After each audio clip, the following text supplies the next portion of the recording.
દરેક ગૃહિણીએ જાણવી જોઈએ એવી 12 ઘર સંભાળવાની સરળ ટિપ્સ. ઘર સાફ કરવું એ એક વાત છે, પરંતુ ઘરને હંમેશા સાફ, વ્યવસ્થિત અને સંભાળેલું રાખવું એ થોડી સમજદારી માંગી લે છે. આપણે ઘણી વખત કલાકો સુધી સફાઈ કરીએ છીએ, છતાં થોડા જ સમયમાં ઘર ફરીથી અસ્તવ્યસ્ત દેખાવા લાગે છે.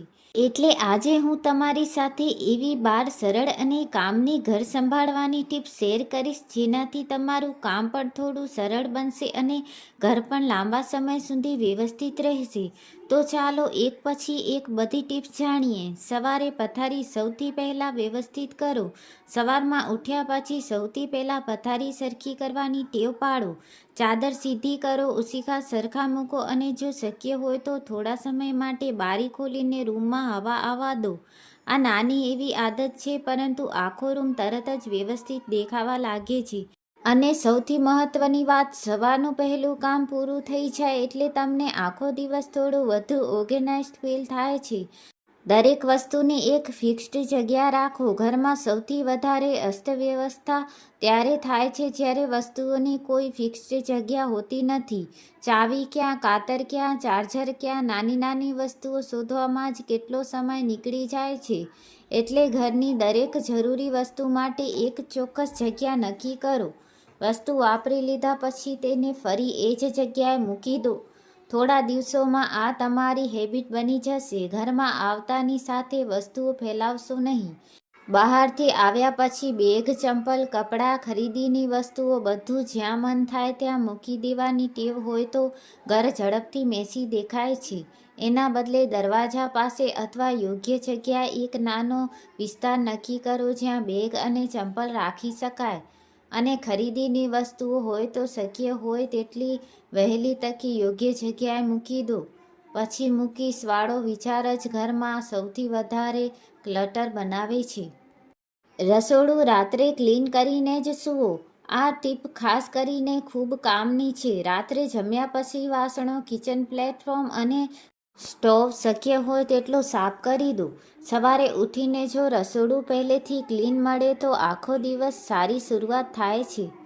અને રાત્રે થોડું કામ કરી લેવાના કારણે સવારે એકસાથે વધારે કામ ભેગું થતું નથી.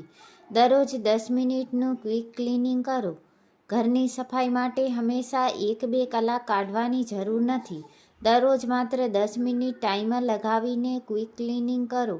આ 10 મિનિટમાં તમે ટેબલ સરખું કરી શકો, પડેલી વસ્તુઓ પોતાની જગ્યાએ મૂકી શકો, ધૂળ દેખાતી હોય ત્યાં સાફ કરી શકો, કચરો ભેગો કરી શકો.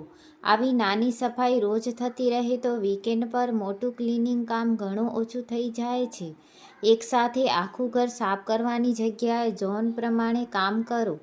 ઘણા લોકો આખું ઘર એકસાથે સાફ કરવાનું શરૂ કરે છે અને થોડા સમય પછી થાકી જાય છે. એના બદલે ઘરને નાના નાના ઝોનમાં ડિવાઈડ કરો.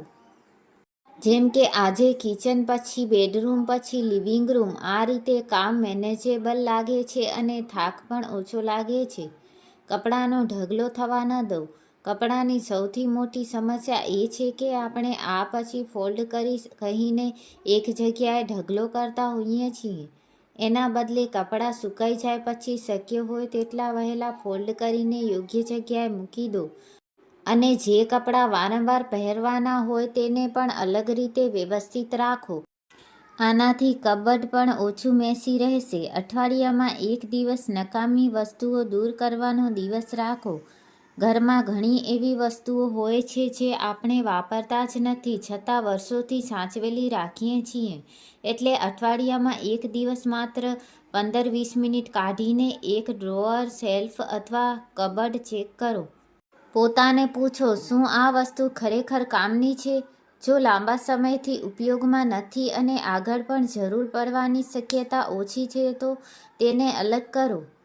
આ જ રીતે ધીમે ધીમે ઘરમાં અનનેસેસરી વસ્તુઓ ઓછી થતી જશે. સફાઈ માટે જરૂરી વસ્તુઓ એક જગ્યાએ રાખો.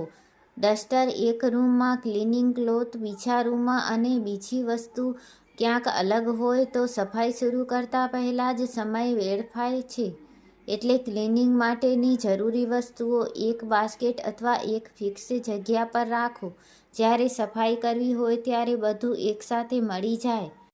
આ નાની વ્યવસ્થા તમારો ઘણો સમય બચાવી શકે છે. બાથરૂમને રોજ થોડું ક્લીન કરો. બાથરૂમને અઠવાડિયામાં એક જ વખત સારી રીતે સાફ કરવાની જગ્યાએ રોજ થોડું ધ્યાન આપો. વપરાશ પછી પાણી વધારે પડ્યું હોય તો શક્ય હોય ત્યાં સુધી સાફ કરી દો અને વોશબેસિન પર ટૂથપેસ્ટ અથવા પાણીના દાગ દેખાય તો તરત સાફ કરી દો. કારણ કે નાની ગંદકી તરત સાફ કરવી હંમેશા સરળ હોય છે, જ્યારે એ જ ગંદકી ઘણા દિવસો પછી સાફ કરવી વધારે મુશ્કેલ બને છે. ઘરમાં વસ્તુ ખરીદતા પહેલાં 2 વાર વિચારો. ઘર વ્યવસ્થિત રાખવાની સૌથી સરળ રીત છે બિનજરૂરી વસ્તુઓ ઘરમાં આવવા જ ન દેવી. કોઈ વસ્તુ ગમી ગઈ એટલે તરત ખરીદી લેવાની જગ્યાએ વિચારો, શું મને ખરેખર આની જરૂર છે? આ વસ્તુ ક્યાં રાખીશ? શું મારી પાસે આવી જ વસ્તુ પહેલેથી છે? આ 3 પ્રશ્નો પૂછવાની ટેવ પાડશો તો બિનજરૂરી ખરીદી પણ ઓછી થશે અને ઘર પણ અવ્યવસ્થિત રહેશે. સૂતા પહેલાં 5 મિનિટનું ઘર રીસેટ કરો. અને છેલ્લી ટીપ મારી ફેવરેટ છે. રાત્રે સૂતા પહેલાં માત્ર 5 મિનિટ કાઢો. આ 5 મિનિટમાં ઘરમાં નજર ફેરવો અને જે વસ્તુઓ પોતાની જગ્યાએ નથી તેને પાછી મૂકી દો. ગાદલા સરખા કરો, ટેબલ ક્લીન કરો, કિચન ચેક કરો અને જરૂર હોય તો કચરો બહાર મૂકી દો. સવારે ઉઠીને જ્યારે ઘર વ્યવસ્થિત દેખાશે ત્યારે તમને પોતાને જ સારું લાગશે. બેડરૂમમાં એક વસ્તુ અંદર, એક વસ્તુ બહાર નિયમ રાખો.